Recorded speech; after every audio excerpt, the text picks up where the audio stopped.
Coucou tout le monde, bienvenue pour cette 4e journée du calendrier de l'Avent.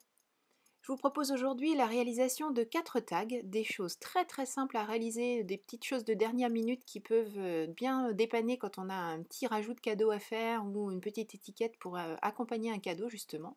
Donc j'ai choisi 4 papiers que j'aime beaucoup. Alors bien sûr ça marche très bien avec des chutes, mais j'aime tellement ce papier que des chutes je n'en avais plus, donc voilà. J'ai pris 4 feuilles de ce papier que je vais couper à la largeur de mon tag et ensuite je passerai bien sûr tout ça dans ma machine de découpe pour découper les tags à l'aide du die que l'on voit ici à l'écran.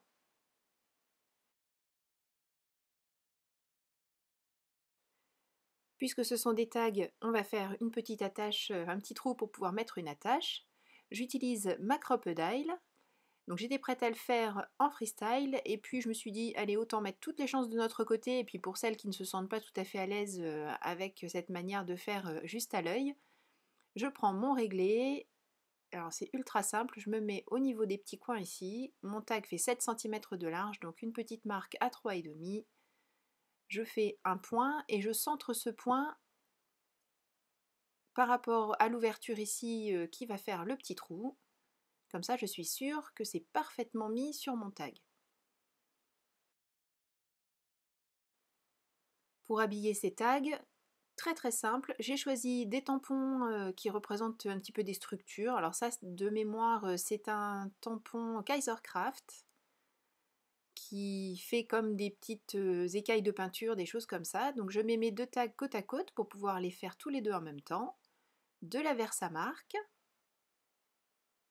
J'ai mis le tampon Kaisercraft à cheval sur les deux tags, puisqu'en fait je ne veux pas mettre de la poudre à embosser partout, je veux juste habiller les côtés.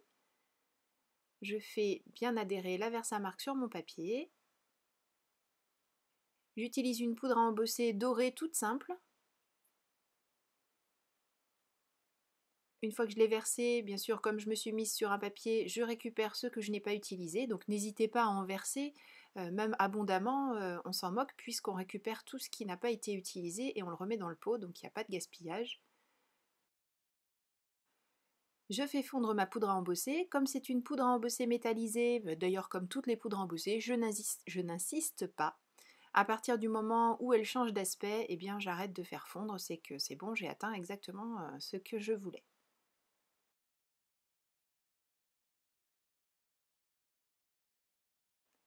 Même chose pour les deux tags suivants, cette fois-ci c'est un tampon All in Create.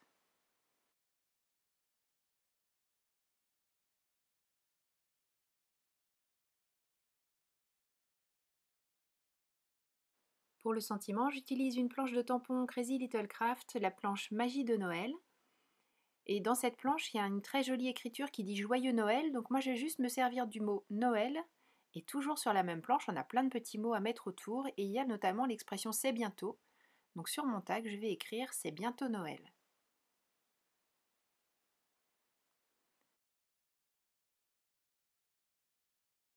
Donc on a la déco à la poudre à embosser, le sentiment. Je vais rajouter encore des petites décos pour mettre un petit peu de relief.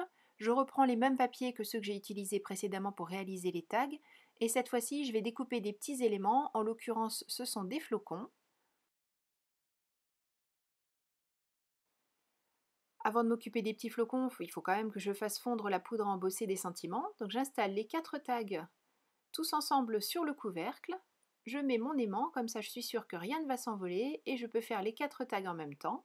Donc ça me fait gagner du temps, je ne les abîme pas. Vraiment, ce couvercle métallique me rend bien service. Je peux maintenant mettre mes flocons. Je les ai répartis en faisant en sorte de faire contraster les papiers.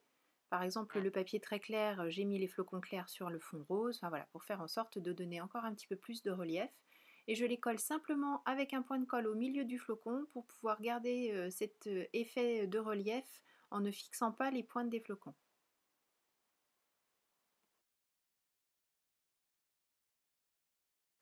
Je trouvais qu'il manquait encore un petit effet un peu tag à l'ancienne, donc avec une perfo ronde, je découpe 4 cercles toujours dans les chutes de nos papiers. Là aussi, je vais faire contraster alors encore plus puisque j'utilise même pas les côtés forcément de ce que j'ai déjà utilisé. Donc je fais mes cercles. Avec la Crop-A-Dile, je fais un trou au milieu et je vais coller ces petits renforts en haut des tags avant d'installer bien sûr une ficelle que j'ai choisi dorée puisque ma poudre embossée est dorée et que c'est Noël, j'ai choisi un petit peu de doré. Pour fermer le cadre autour de mes tags et donc ramener l'œil au centre de la création, je fais le tour de tout le tag avec de la Distress Oxide, en l'occurrence c'est la Ground Espresso.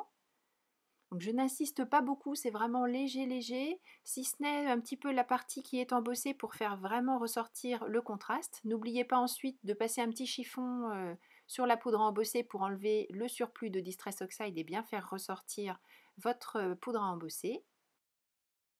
Et la dernière touche que je mettrai à ces tags, c'est l'utilisation du Crystal Drop. En l'occurrence, j'ai utilisé le coloris Bottle Green. Et si jamais ça fait une petite pointe, n'hésitez pas à tapoter votre tag sur une surface dure, en l'occurrence là sur ma plaque de verre, pour faire retomber cette petite pointe et faire en sorte que votre goutte soit vraiment jolie. On peut imaginer aussi que ces tags deviennent, pourquoi pas, en les allongeant un petit peu, des marque-pages et en ajoutant quelques chocolats. Je trouve que ça fait un petit cadeau sympa à réaliser rapidement mais joliment. Merci beaucoup d'avoir suivi cette vidéo. Je vous donne rendez-vous dès demain pour une nouvelle création. D'ici là, prenez bien soin de vous et surtout créez et partagez autour de vous. Gros bisous, à demain. Bye bye.